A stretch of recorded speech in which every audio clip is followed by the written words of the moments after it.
The end of the year is approaching, and there are a few moves you should consider making to get the most out of the benefits you could receive from tax season. Yahoo Finance's Janna Herron joins us now with the details.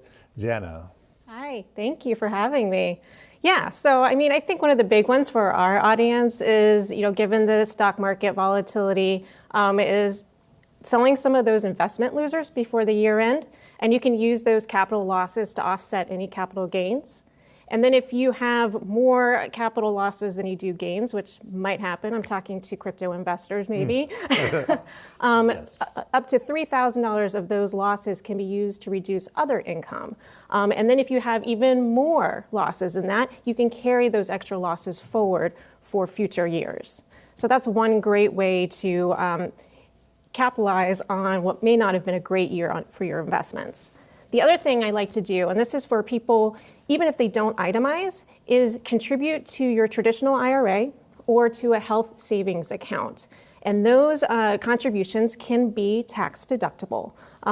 For traditional IRAs, it depends on a few factors. But these are really great contributions. There's caps to them, so you do have to watch out for that.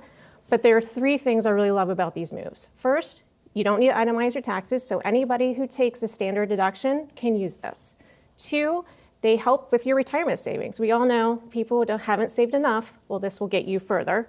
And three, these contributions can actually be made until tax day next year. So you don't have to do it at the end of the year. You can wait until April 18th. That's when tax day is for next year.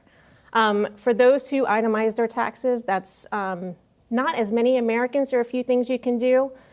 First of all, you can get the most out of your state and local deduction by prepaying your 2023 property tax bill. So next year's tax bill before the end of the year.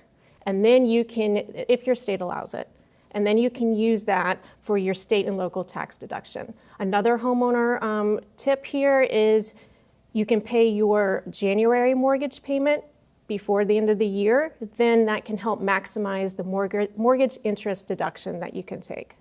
And then, of course, tomorrow is Giving Tuesday. And so contributions, charitable contributions, make those for 2022. And if you plan to make some for 2023 and you want to double up to help take a bigger deduction, go ahead and do that. And you talked about people that do itemize, as so many do not. What's the most common mistake?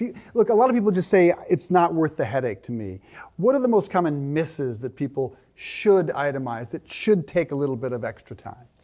Well, it depends on how complicated your taxes are. Usually, the more complicated your taxes are, more likely you need to itemize. If you have a lot of capital gains, capital losses, if you have other kind of income, if you have business expenses, things like that, that's when you want to start itemizing.